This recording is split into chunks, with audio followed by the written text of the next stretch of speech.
हम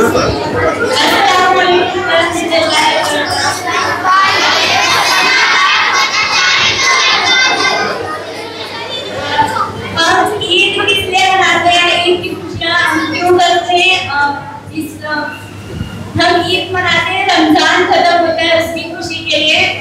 हम पूरे महीने 30 रोजे मतलब कि 29 रोजे मिलते हैं, कभी 30 मिलते हैं, तो उस रोजों को रखकर अल्लाह की इबादत करकर हम आखिरी चाँद देखकर हम ईद मनाते हैं, खुशी मनाते हैं।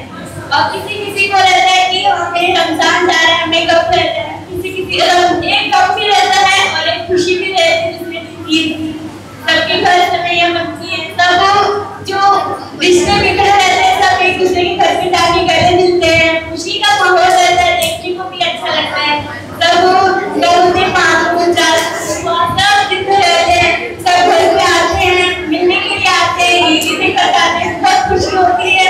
और हम भी जाते हैं दूसरे के घर पे, रिश्तेदार के घर पे, वो भी हम भी उनको ईद देते हैं और सब लोग मिलते हैं, 4 लोग के घर मिलते हैं और हम अपने फैमिली के साथ घूमने भी जाते हैं और जगह कोई फ्रेंड्स के साथ, फैमिली के साथ जो बहुत मजा आता है।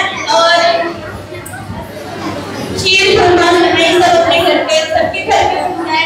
और मैं कुछ रमजान की फजीलत के बारे में बोलना चाहूँगी कि हमें दौलत चाहिए, हमें हर साल मिलता है, भले ही के हर साल मिलता है, लेकिन हमें इसे गवाना नहीं चाहिए कि इसमें हमारे लिए बहुत इम्पोर्टेंट करते हैं। हमें अपने साल भर के जितने गुनाह किए और रमजान के महीने में हम माफ बदल सकते हैं। और सहरी में हम उठते हैं, सहरी करते हैं, कुछ लोग रहते हैं जो सहरी करके सो जाते हैं, तो ऐसा नहीं करना चाहिए। ऐसा मतलब कि ये वसीला अमल है शरीयत के हिसाब से, जब हमने सहरी करके मस्जिद की तरफ, लड़कों को मस्जिद की तरफ और औरतों को वजू करके नमाज पढ़ना चाहिए और कम से कम एक पारा तो दिन भर में पढ़ना ही चाहिए और पूरे रमजान में एक कुरान खत्म ही करना चाहिए। और हमें अपने दिलों में जो मतलब कि दूसरों के लिए बुराई है वो मिटा देना चाहिए। हमें सिर्फ रोजा हमारा सिर्फ भूख प्यास करके रहता है, हमें अपनी नजरों का भी रोजा रखना पड़ता है, ज़बान का रोजा रखना पड़ता है और हमारे दिल से जो भूख है कि हम बुराई को अपने दिल में पाल के रखें दूसरों के लिए, वो हमें निकाल देना चाहिए। और ज़कात फितरा ये सब अदा करना चाहिए। जो गरीब लोग हैं, हमसे जो निचले दर्जा के लोग हैं, बहुत गरीब लोग हैं, हमें उनको ज़कात देना चाहिए, फितरा देना चाहिए। सब आते भी हमारे चौल मिलता है ज़कात फितरा के लिए, तो हमें अदा करना चाहिए। और ईद में सबको मतलब कि रिश्तेदारों से नाराज भी रहना चाहिए। जो रिश्तों को तोड़ता है वो अल्लाह ताला की नज़र में मतलब कि अल्लाह ताला उसको पसंद नहीं करते, जो अपने रिश्तों को तोड़ता है। इसलिए ईद के दिन सब खुशी मनाएं और एक दूसरे के अपने घर में भी रिश्तेदारों को बुलाइए, रवैया बनाइए। और जो भी साल का हमारा जो भी दूसरों से जो भी हमारी दुश्मनी है उसको मिटा देना चाहिए। और ईद के दिन हमें सबसे गले मिलना चाहिए, रिश्तेदारों को घर पर बुलाना चाहिए।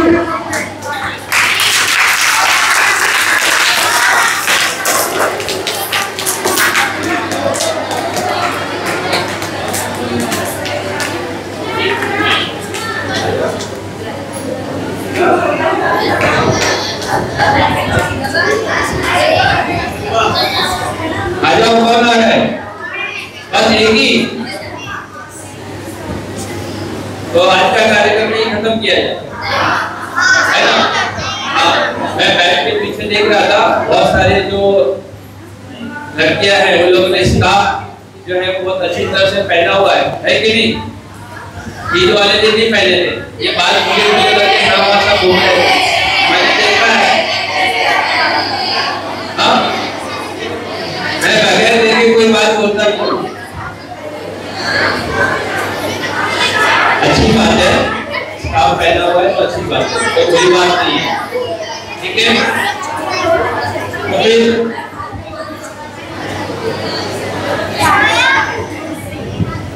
और कोई नहीं बोलने वाला है, ठीक है। तो आज का कार्यक्रम हम लोग यहीं पे रुका देते हैं।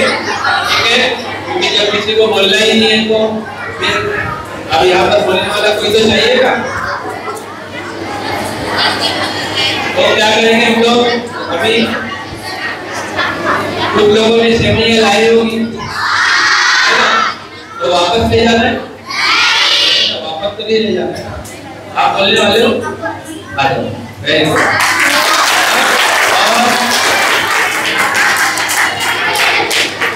अभी आपको क्या करना है पता है? आप बोलोगे और उसके बाद में ये जितने बैठे हुए हैं ना, इसमें से किसी को भी ना नाम लेके बुला ले, फिर वो आपको बोलेगा, ठीक है? किसको बुलाएंगे? क्या जानते हैं हम ईद क्यों मनाते हैं? ईद इसलिए मनाते हैं कि जब हज़रत आदम अलैहिस्सलाम की तौबा कबूल हुई थी, इस खुशी में इसलिए हम ईद मनाते हैं। और हज़रत मूसा अलैहिस्सलाम मछली के पेट से बाहर आ गए थे।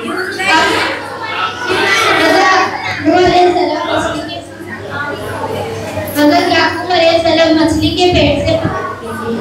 और आपने कभी गौर किया रमजान क्यों मनाते हैं? हमारे पास तो बहुत सारा खाना है, हम ऐश करते खाते पीते रहते हैं, और हमने कभी उन गरीबों पर नजर डाली कि लोगों के पास खाना नहीं होता है।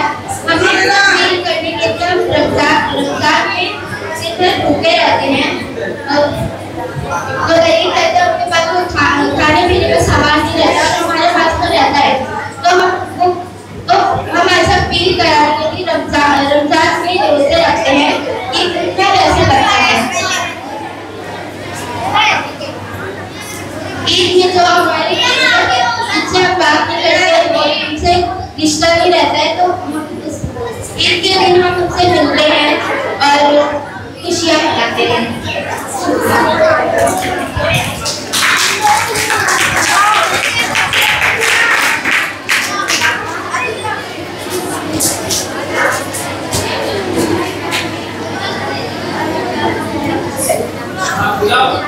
नाम लेके देखो, वो आगे करके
पास बैठे और उनसे बोला कि आप ऐसे रो क्यों रहे हो। बच्चा बोला कि मैं यतीम हूँ, मेरे अम्मी अब्बू का इंतकाल हो चुका है, मेरे पास मेरी अम्मी होती तो मुझे नहलाती और कपड़े पहनाती और ईद की नमाज में जाता मैं। उन्होंने बोला मैं यतीम हूँ, तो हज़रत मुस्तफा सल्लल्लाहु अलैहि वसल्लम मुझे अपने घर पे ले गए। अपने घर में बीबी आयशा से बोला कि इन्हें नहला और ईद के कपड़े पहनाए और सुरमा लगा दिया। हज़रत मुस्तफा सल्लल्लाहु अलैहि वसल्लम की चादर से उन्होंने 2 टुकड़े करके उस बच्चे के तन पे डाल दिए और उसे कपड़े पहना दिए और अच्छे से तैयार कर दिया। हज़रत मुस्तफा सल्लल्लाहु अलैहि वसल्लम के साथ वो बच्चे को जब उन्होंने कपड़े पहनाए तो वो बच्चा बहुत खुश हो गया और खुशी के मारे घूमने लगा।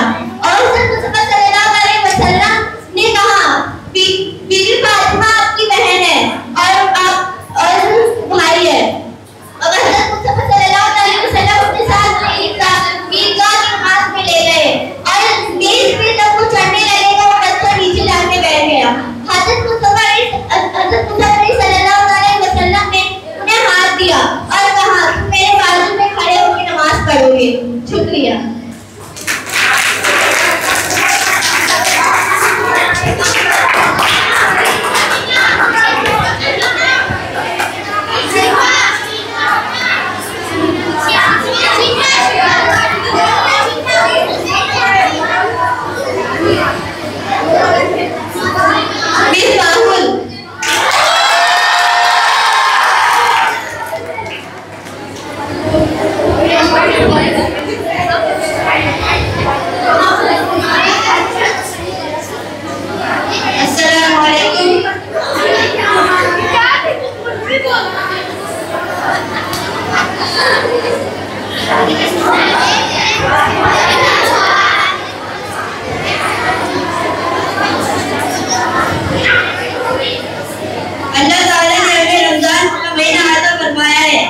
हमें रमजान के महीने में कभी 30 रोजे और कभी 29, ये 30 रोजे रखने के बाद अल्लाह ताला हमें एक खुशी का दिन अता फरमाता है।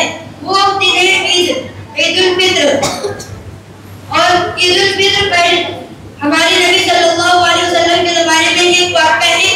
हमारे नबी सल्लल्लाहु अलैहि वसल्लम ईदगाह की तरफ जा रहे थे, तभी उन्होंने बच्चे लोग को खेलते हुए देखा।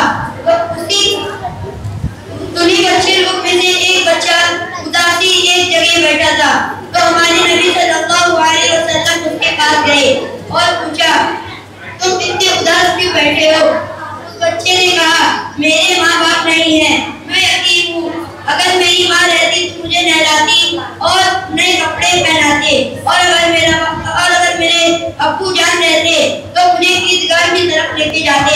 हमारे नबी सल्लल्लाहु अलैहि वसल्लम ने कहा चलो तुम मेरे साथ चलो, अब से तुम मोहम्मद के बेटे हो।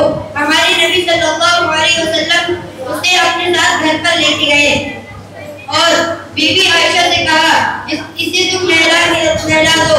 बीबी आयशा ने उसे नहला दिया और हमारे नबी सल्लल्लाहु अलैहि वसल्लम ने चादर के 2 टुकड़े किए और एक टुकड़े से उसे अच्छे से पोंछा और एक टुकड़ा उसे उड़ा दिया और हमारे नबी सल्लल्लाहु अलैहि वसल्लम से ईदगाह की तरफ लेते चले और उसे पैदल नहीं बल्कि अपने कंधे पर बैठा के लेके गए।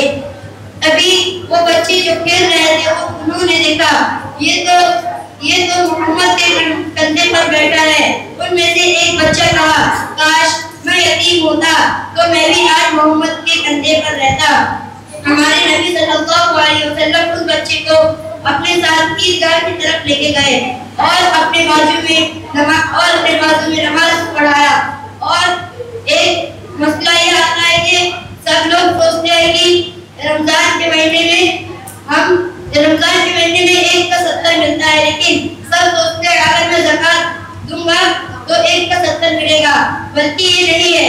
जिस दिन और जिस साल हमें माल मिलता है वो दिन याद रखना रहता है और उसी दिन हमें ज़कात निकालना रहता है। शुक्रिया।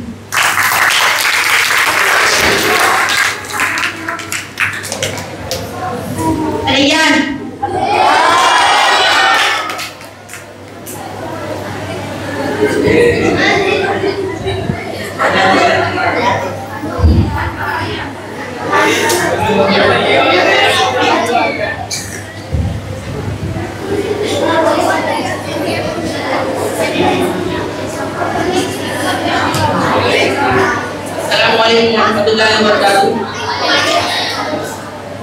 मैं जिस टॉपिक पे बात करने जा रहा हूँ वो है जिक्र। जिक्र एक ऐसी चीज है जो हमें अल्लाह ताला के साथ कनेक्शन बहुत स्ट्रॉन्ग बनाता है, जिससे हमारे अगर हम डेली लाइफ में अल्लाह ताला का जिक्र करते रहें तो हमारे गुनाह भी माफ होते हैं और उससे अल्लाह ताला हमसे खुश भी होते हैं। और अगर हम अल्लाह ताला को कसरत से याद करेंगे तो अल्लाह ताला भी अपनी महफिलों में और सभी लोगों के साथ, मतलब जितने भी ऊपर आसमान में फरिश्ते लोग रहते हैं, उनसे हमारे बारे में जिक्र करते हैं कि वो मेरा फला फला बंदा ऐसा है, वो मेरा जिक्र करता है, वो मुझे याद करता है। उनको चाहिए कि तुम भी उसे याद करो। हमें मतलब जहाँ पे भी हम महफिल में रहें वहाँ हमारी गलती और बुरी बात नहीं होना चाहिए। अगर हम उस महफिल में अल्लाह ताला की बात करेंगे तो अल्लाह ताला भी अपनी महफिलों में हमारे बात करेंगे। और जो जिक्र है वो उसका सवाब बहुत ज्यादा है। और जिक्र की अहमियत ऐसी है कि अगर बंदा दिन भर अल्लाह ताला का जिक्र करे तो उससे कोई गुनाह ना हो, क्योंकि वो जो जिक्र रहता है जिसमें दुआएं रहती हैं वो जिक्र से गुनाह से बचा जा सकता है और बचाव भी होता है, उसका आप प्रैक्टिकल कर सकते हैं। तो जिक्र बहुत सारे ऐसे हैं, जो एक है कि सुब्हानल्लाहि वल्हम्दुलिल्लाहि वला इलाहा इल्लल्लाहु वल्लाहु अकबर। ये हदीस में आता है कि ये जिक्र ऐसा है कि अल्लाह ताला को ये इतना ज्यादा महबूब है कि हर उस शय से जिसमें सूरज शुरू हो जाए, मतलब जितने भी चीज है, कितनी बड़ी बड़ी बिल्डिंग्स हैं, कार्स हैं, सब लग्जरी लाइफ है, लग्जरी घर है, वो सब चीज से ज्यादा अल्लाह ताला को ये कलिमात महबूब है। अस्सलाम वालेकुम।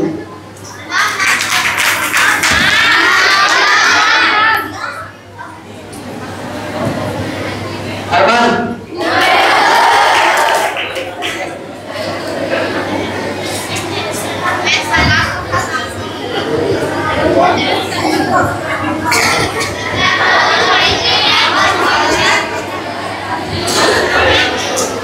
अस्सलाम वालेकुम रहमतुल्लाहि व बरकातहू।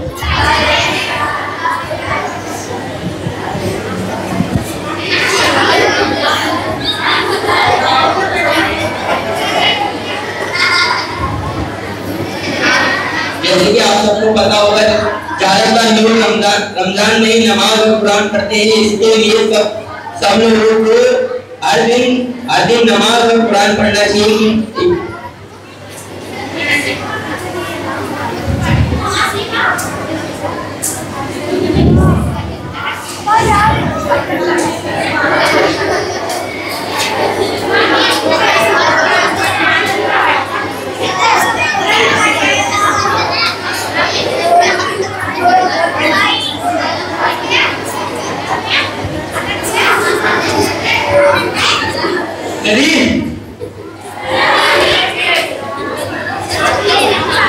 नहीं भाई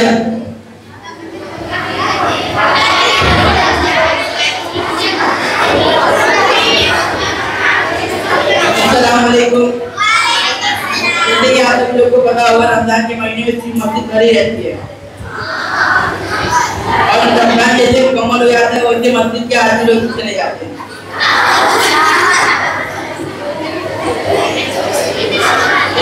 उस्मान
जैसा कि आप लोगों को पता है कि इस बार रमजान 30 रोजा मिला है। हम रोजा रहते हैं और इबादत करते पूरे दिन और इबादत में पूरे दिन हम गुजार देते हैं। रमजान के वक्त में हमें ज्यादा वक्त भी नहीं मिलता रमजान के टाइम में, और जब अल्लाह ताला का हुक्म आता है कभी कभी इफ्तारी करते हैं, और इसमें रमजान के महीने में बहुत हमें सवाब भी मिलता है। शुक्रिया।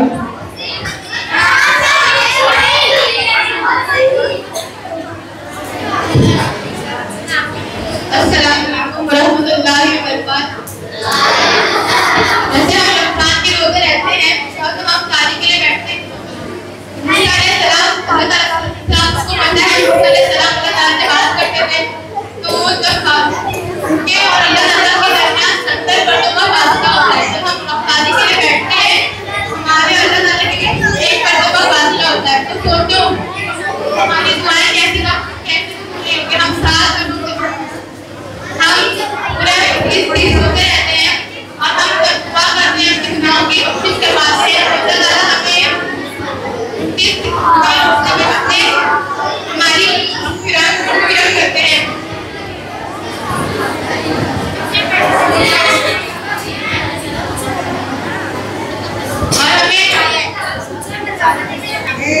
और जब हम नमाज पढ़ते हैं, जब खड़े होते हैं तो पूरे आसमान के फरिश्ते हमें देखते हैं, हमारे चेहरे को देखते हैं कि ये बंदा नमाज पढ़ने के लिए खड़ी हुई है। तो और हम जब दुआ करते हैं तो हमें शुरू और आखिर में हमेशा दुरूद पढ़ना चाहिए। दुरूद एक ऐसी चीज है जो अल्लाह ताला के बारगाह में पूरे जाती है। तो जब हमारे जो फरिश्ते हमारे दुरूद को लेके जाते हैं अल्लाह ताला के बारगाह में, तो हमारी दुआएं भी लेके जाती हैं।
देखो, जब आप लोग अपने बारे में बोलोगे तब लोग आपके बारे में बोलेंगे, ठीक है ना। तो जब आप यहाँ पर आकर कुछ बातें बताएंगे तो हम तमाम टीचर्स जो यहाँ बैठे हुए हैं तो हमें पता चलता है कि ये लड़का, ये लड़की, आपका नाम पता चलता है। आने वाले टाइम पे जब किसी प्रकार का कोई कंपटीशन वगैरह होता है तो टीचर के जहन में ऐसे आप बंद करेंगे तो आपका चेहरा दिखाई दे देता है, क्योंकि यहाँ पर आकर बोल रहा था या बोल रही है ना। क्योंकि आपने और कुदरत का निजाम है, आप लोगों ने देखा है सेब का फल देखा है, सेब उसको बगैर छीले खाया जा सकता है, बराबर है ना। What about केला? बगैर छीले खा सकते क्या, है ना। संतरा, स्ट्रॉबेरी, कैशू,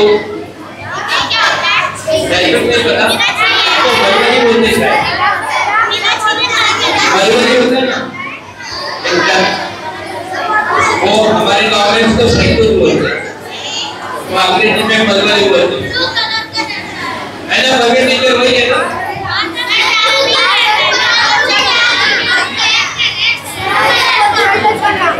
अंगूर, व्हाट अबाउट नारियल? नारियल को आप देखोगे उसके ऊपर के थोड़े जो बाल वगैरह होते हैं उसको छीला जाता है ना। फिर वो आपको जब पेड़ में होता है नारियल तो ऊपर का एक अलग कवच होता है, फिर उसको निकाल के सुखाते हैं, फिर उसके अंदर एक कड़क वाला होता है जो नारियल बाजार में आप लोगों ने देखे होंगे, फिर उसको तोड़ते, वो इतना कड़क होता है और फिर अंदर से वो गूदा निकलता है। और अगर थोड़ा और कच्चा नारियल रहेगा तो उसमें से बहुत सारा पानी भी निकलता है। तो देखो कुदरत ने ऐसे ही आप लोग हैं, कुछ सेब की तरह है, कुछ केले की तरह है, कुछ नारियल की तरह है। जो नारियल की तरह है ना उनको हम लोग मुंह पटा के बताते हैं कि तो जाकर बोल रहे हैं आप लोगों को, ठीक पढ़ते, ऐसा नहीं है। अच्छा बताओ, अगर नारियल अंदर से ठीक ठाक है जैसा कुदरत ने उसे बनाया हुआ है, बराबर है, तो उसको उसकी ठीक पत्ते हटाने के बाद में भी उसके अंदर से जो गूदा निकलता है वो मीठा होता है कि नहीं होता है? होता है कि नहीं? होता है ना। लेकिन उस गूदे का इस्तेमाल करने के लिए क्या करना पड़ता है? उसकी जो तीन परतें हैं उनको निकालना पड़ता है ना। ऊपर से पता चलता है कि इसके अंदर नारियल, कुछ लोग अंदाजन उसको हिलाकर देखते हैं। यहाँ पे नारियल का पानी पीने जाएंगे तो जो नारियल बेचने वाला है उसको आप कहोगे कि मलाई वाला नारियल दे दो, तो वो ऐसे हिलाता है या फिर उसके ऊपर ऐसे मारता है, उसको पता चल जाता है। आपको पता चलता है क्या कि अंदर इसके अंदर ज्यादा पानी है या ज्यादा मलाई है? और कभी-कभी जो नारियल बेचने वाला है उसका भी अंदाजा गलत होता है। वो एकदम बोलेगा कि एकदम पानी से भरा हुआ है और जब वो तोड़ के निकालेगा तो उसके अंदर आधा मलाई नहीं करता। तो यहाँ पर जितने लोग भी आए, जितने लोगों ने ईद के बारे में, हदीस के बारे में, इस्लाम के बारे में जो भी चीजें उन्हें पता थी वो बताई। कुछ ने सही बताई, कुछ ने गलत भी बताई। तो जिसको जितनी जानकारी थी उन्होंने बता दी। लेकिन अफसोस अभी यहाँ पर तकरीबन मेरे ख्याल से 200 लोग हैं, सब मिला के 200 लोग यहाँ बैठे हुए हैं और बोलने वालों की तादाद सिर्फ 10 या 12। आप परसेंटेज निकाल लो कितना हुआ? 5%। 5 से भी कम होगा। आपकी बातें, आपको बातें रखने का तरीका यहाँ पर आना चाहिए। मैं चीजें बोलो ना कि अच्छा बताओ, एक दो लोगों ने यहाँ पर कुछ गलत बातें बता दिया है ना, किसी और के बारे में किसी और का नाम बता दिया, तो किसी ने कुछ यहाँ पर कहा क्या? नहीं ना। हो सकता है कि आपकी नॉलेज उस बारे में गलत हो, तो जब तक आप बताएंगे नहीं तो कैसे पता चलेगा कि आपको गलत जानकारी है? बीच में जब वो अपनी बात बोल रहे थे तो यहाँ से आप लोग सब उनको करेक्शन कर रहे थे, यानी आपको उनसे ज्यादा मालूम है सही बात, लेकिन आप बोलना ही नहीं चाहते। यहाँ पर आकर करेक्शन किए थे कि नहीं आप लोगों ने? ये थे ना। किसी बारे में अगर बताया गया, गलत नाम आ गया, मछली के पेट में कौन था, है ना, तो कुछ हुआ ना। तो जो बोल रहा था उसकी भी गलती नहीं है और आपकी भी नहीं है। हो सकता है कि कहीं से गलत जानकारी मिले, इसलिए आपके पास में जो भी जानकारी है, इंफॉर्मेशन है, उसको शेयर करो। कहीं गलत जानकारी तो नहीं है आपके पास में।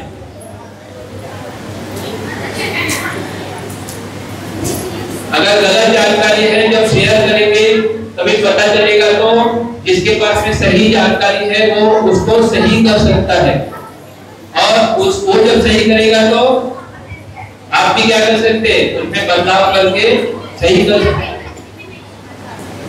इसलिए यहाँ पर आकर बोलो, क्योंकि आज नहीं बोलोगे तो कभी भी नहीं बोलोगे,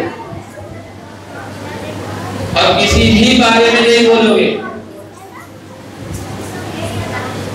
इसलिए बोलना सीखो। नई शिक्षा नीति में भी है, और स्टूडेंट को बोलने आना चाहिए, क्योंकि हमारे वहाँ कॉन्स्टिट्यूशन में एक दफा है, दफा मतलब आर्टिकल, फ्रीडम ऑफ स्पीच, बोलने का अधिकार। तो फ्रीडम ऑफ स्पीच की वजह से कुणाल कामरा भाग गया हुआ था तमिलनाडु। नाम सुना है? नाम सुना है क्या कुणाल कामरा का? अरे सुना है क्या? अरे हाँ बोलेगा तो नहीं बोलो। तो तुम लोग करते क्या घर में? मेरी बात समझ में नहीं आती। ना तुम लोग पढ़ाई करते हो, ना तुम लोग लिखाई करते हो, ना तुम किसी की पिटाई करते हो। हाँ, अच्छा भाई लोग की पिटाई करते हैं, छोटे की बड़े? छोटे वाले की पिटाई करते हैं। ठीक है, अभी टाइम, इस टाइम को सेलिब्रेट की। जो जो लोगों ने सेवैयां लाए हैं, जिन्होंने नहीं लाए हैं उनके साथ बात की करें। हाँ ठीक है, तो आप लोग जो अपनी सेवैयां लाए हैं तो वो क्लास में बांट के खाना चाहेंगे या पूरे स्कूल के साथ? तो आप लोगों को तारीख आपकी घड़ी में बजा पूरे 10 बज गए, ठीक है ना। तो आपके पास में 30 मिनट का टाइम आप लोगों को दिया जाता है, ठीक है। वो 30 मिनट के अंदर आप एक क्लास से दूसरी क्लास में जा सकते हैं। स्कूल के किसी भी प्रीमाइसेस में किसी भी हिस्से में बैठ के आपकी सेवैयां आप लोग एक दूसरे से शेयर कर सकते हैं। विदाउट बिना धमकी नहीं चाहिए, समझ रहे हैं ना। और इस बात का ये देना चाहिए, अगर कोई मुझे अपनी सेवई देगी तो ही मैं दूंगी, ऐसा नहीं होना चाहिए। लड़के नहीं, खींच के खाना नहीं है, समझ रहे हैं। आपको दिया जा रहा है 30 मिनट का टाइम। उसके बाद